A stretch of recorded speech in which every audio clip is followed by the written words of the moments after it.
bersedekah. Besok pagi dikasih tahu orang, Ustaz ngasih dia sedekah, itu orang kaya tuh Pak Ustaz. Tuh apa Ustaz sedekah sama dia? Ustaz ngasih dia kemarin duit, itu pezina dia tuh Pak Ustaz. Apa kata Nabi? Bersedekah kepada orang kaya, ternyata dia kaya. Mudah-mudahan dia jadi orang dermawan.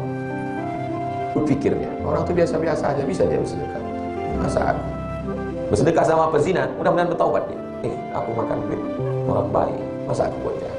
Jadi antum kalau mau ngasih bubur kacang hijau, kasih aja. Tak perlu tanya ke orang baik atau tak baik. Ya, subuh itu suka keluar tuh. Coba deh ikuti itu tuh Masya Allah.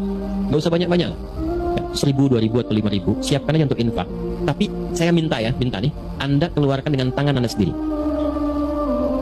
Banyak di jalan tuh, atau sekitaran Anda. Cari betul-betul kualifikasi orang yang memang memerlukan itu, yang sudah sepuh keliling, panggul dengan keringatnya itu, jualan donat, jualan ini, jualan itu, jualan macam-macam. Dekati.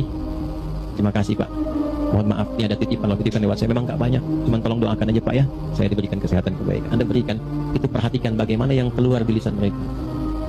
Mudah sehat, dikasih rezeki berlipat, keluarga itu tuh mahal sekali, mahal. Dan itu bisa menambah motivasi Anda untuk besok berangkat lagi. Cara supaya tetap berkah adalah barokah akan melimpah dengan sodakoh.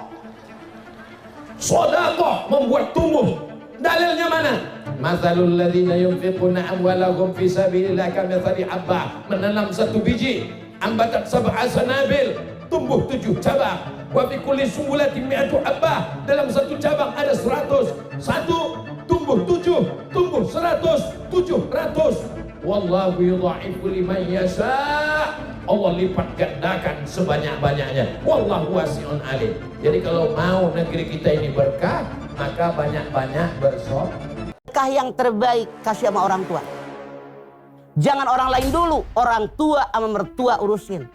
Ini kadang-kadang orang dibagi, mertua lu gak pernah diajak makan. Alah. Nah, orang tua, mertua, keluarga dekat, kakak, adik, keluarga jauh, uwa, bibi, nenek, tigigir, tikencak, tikatuhu lah gitu kan. Kemudian siapa lagi? Anak yatim, fakir, miskin. Mereka lebih utama. Lilis nanya, kapan berubahnya sedekah? Enggak kita memberikan sedekah kita kepada orang kafir? Boleh. Nabi SAW pernah kedatangan orang kafir penyembah berhala dari belakang gunung Uhud. Nabi SAW lagi pegang puluhan ekor kambing. Orang ini mengatakan, hai Muhammad, saya mendengar kau mengajarkan pengikutmu untuk saling bantu-membantu. Ada sedekah. Saya orang miskin, bisa nggak saya minta satu kambingmu? Apa kata Nabi SAW? Kau lihat ini kambing semua? Dia bilang, ya, bawa semuanya. Semua buat kamu. Apa orang itu bilang, hai Muhammad, jangan olok-olok sayang. Saya cuma minta satu. Kata Nabi SAW, tidak, untuk kau semua, bawa. Orang ini bawa puluhan ekor kambing, begitu masuk di pintu gerbang sukunya teriak, hai kaumku beriman pada Muhammad. Muhammad mengajarkan ajaran yang tidak membuat kita miskin. Ini lihat saya dikasih semuanya. Satu suku masuk Islam gara-gara itu. Baik.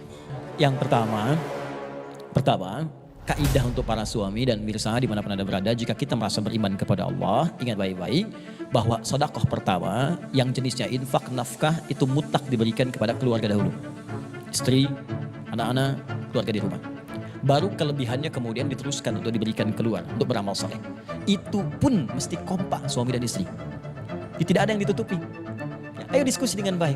Sayang, hari ini alhamdulillah aku dapat segini, gaji standar kita segini. Ayo kita cari surga kita dengan ini. Karena prinsip harta itu ketika dititipkan oleh Allah, itu muaranya surga. Ya, Quran surah ke-28 ayat 77. Quran surah 28 ayat 77. Paling kiri sebelah bawah di mushaf. Kata Allah, wabtaghi fima ataqallahu daral akhirah wa la tansa nasibaka minad dunya. Hei, saya titipkan kamu harta benda, bukan lebih, bukan ingin menaikkan status kamu jadi kaya. Kalau cuma kaya, yang gak beriman itu banyak yang kaya. Bicara seorang istri bersedekah nggak harus suami tak.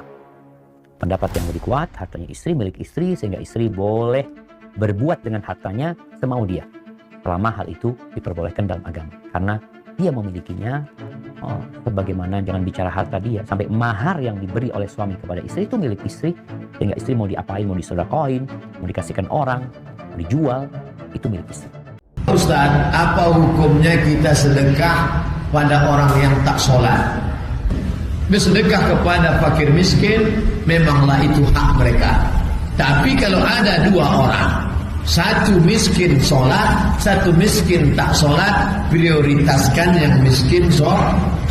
Yang tak sholat kasih juga. Kau miskin tak sholat, ku kasih setengah. Kalau kau berubah full, sebagai hukuman untuk dia.